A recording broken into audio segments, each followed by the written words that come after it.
Very good morning to all, to my dear friends, my colleagues and my patients and the other audience who are interested in knowing more about infertility. Today the topic which we have decided to discuss and give you more information is about general infertility. Maybe if we get time, we will also talk about the male infertility in particular. I would also like to mention few things why India is becoming hub and becoming a center of excellence for taking infertility treatment compared to other European countries, compared to Australia and also US. This in the end I will give you the necessary information. Now let us talk what is actually infertility. How do we define infertility? Infertility is defined as inability to conceive after 1 year of unprotected intercourse, provided she has not used any means for the family planning and contraception. What are basically the population-based study prevalence? It is approximately 10 to 15% of our population are suffering from infertility. This is also, it is matching with the global incidence which is happening in other countries. And this is basically ICMR based study which was done about maybe 1.5 decades ago, and I was one of the principal investigators in that study. In this 10 to 15% different from state to state. Like a state like Bihar got more incidence.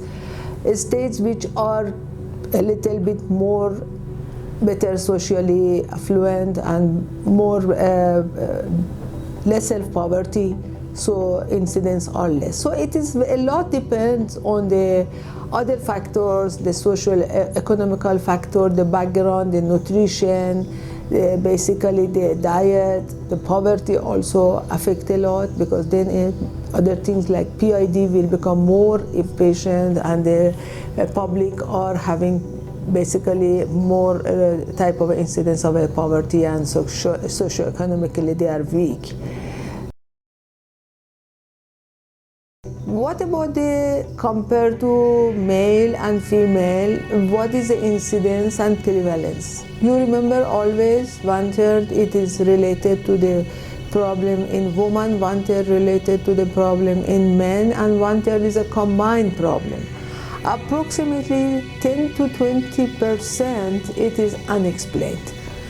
Semen analysis normal, tube in the wife is normal, hormones normal, ovulation is good, but still things doesn't happen. This is called unexplained infertility. For that there are, where literature shows that 5 to 6 cycle of in stimulated IUI it's good and beneficial, and if success doesn't happen, so better to take early treatment and early IVF, it gives a good result.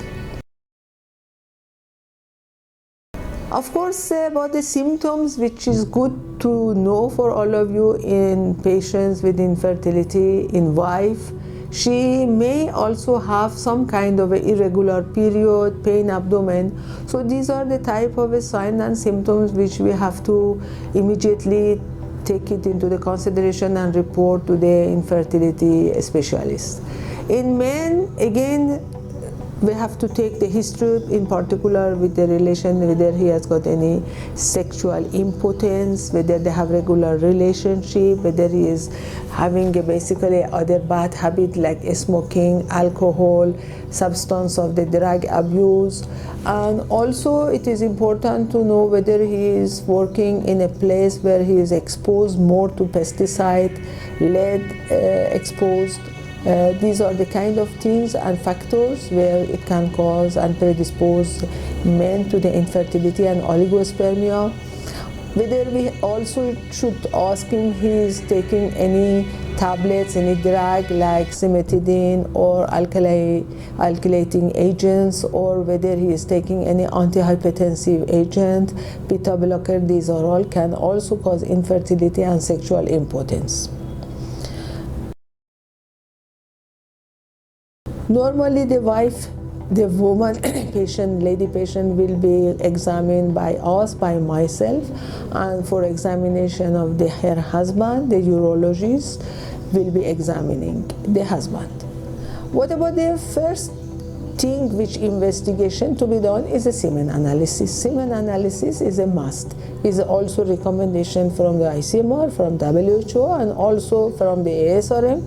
Semen analysis, it is a must to be done, and the instruction will be given 3 to 5 days abstinence to be given, and once under aseptic precaution he has to bring the sample in a sterile container.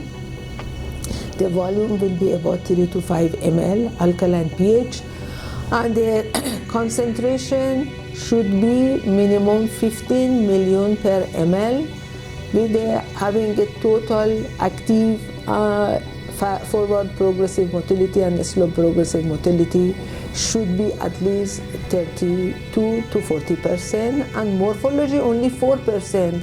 That is enough. There should not be any agglutination, there should not be any post cell, less than 1 post cell per high power field, that is enough, is allowed, and no agglutination. Once this criteria is there and they have got enough relationship together, then it will rule out the problem in husband. But if he has got a type of oligospermia, if concentration is less than 15 million, and if he has got a less motility, then we have to check certain things. We have to check his thyroid, we have to check his prolactin, we have to also examine him, and then it will be necessary to refer him to a urologist, and there they will do also the ultrasound and the Doppler of the scrotum, whether he has got any varicosity or whether he has got any hydrocele. All those things has to be done, and the full workup by the urologist will be done. As far as the wife is concerned, the primary test which is being done is the thyroid profile has to be done, the TSH in this age group of the woman between basically 18 to 36 years age. The TSH should not cross more than 2.9. That is in the reproductive age group, especially in during pregnancy. Then prolactin also has to be checked. Her FSH, LH to be done on the early follicular phase. Her AMH has to be done. Once the hormones okay, semen analysis okay, the next step comes by the tubal assessment. The tubal assessment, it will be done by the 3 type of a procedure. The first one is a HSG, hysterosalpingography, which is basically a conventional type of X-ray. It is a fluoroscopic guidance. The iodine dye, they will be pushed from the cervix by a cannula, and it will be as an outpatient procedure. Is a little bit painful, and we do in a younger age group. Once everything is normal, still she is not getting concept, we have to do HSG. But there are times where we do basically Simon test, Sion test, where is an ultrasound guidance of the tubal assessment by a Foley's catheter into the cervical canal. We are pushing the basically a saline along with the antibiotic. This is another way, and by the ultrasound guidance we can see whether there are any fluid coming to the pelvis or no. A little bit, this is a blind procedure. The final thing is the best, and the best one would be then by laparoscopy. Suppose she is in an older age group, more than 30 years, more than basically 5 years, she is married and still no conception, HHG already done, HHG is showing that the tubes are okay or tubes are blocked, depends on that. Then it is a must to do the laparoscopy. It will be a procedure under the anesthesia, general anesthesia, and the tubal patency will be proved. Then other aspect like a presence of the diagnosis of the endometriosis will be also performed, and confirmation of the, as you are basically in the previous interview I mentioned that laparoscopy is a gold standard for diagnosing endometriosis. So laparoscopy, when we do for assessing the tubal patency, it is also necessary to look at all throughout the pelvis for the endometrial implant and the bluish discoloration or any scarring to show whether endometriosis is there, or to see whether any subclinical PID, pelvic inflammatory disease is there, to see any tubercles are there, to see the tubo-ovarian relationship. Sometimes, many times are there that the ovaries are being positioned anteriorly, where the ovulation happens and the egg doesn't have access to the tube. The position, once it is being changed, this is also, it causes another problem with the infertility. I had a patient where she had undergone in one of the very good centers in Hyderabad laparoscopy about few years ago, 6-7 years before, and when she came to me, I treated her nearly for 1 year, but I did not get success. So finally she was herself asking me that if I can repeat the laparoscopy, and I did a laparoscopy, and in that laparoscopy everything was normal. The only thing, ovarian, both the ovaries were positioned anteriorly, and I repositioned to the ovarian fossa, and in 2 months she got conceived. So imagine the role of laparoscopy is very, very, very important in doing a workup for a patient which is infertile.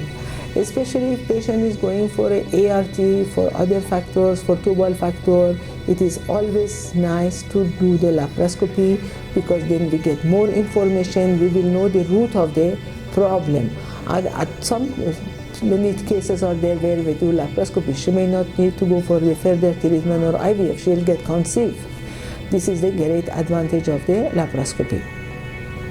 With regards to the treatment, once we have a full workup of the patient's semen analysis, hormones, follicular study, tubal assessment by laparoscopy or by HSG, then we can plan out the treatment, because then with all this investigation we will have the diagnosis.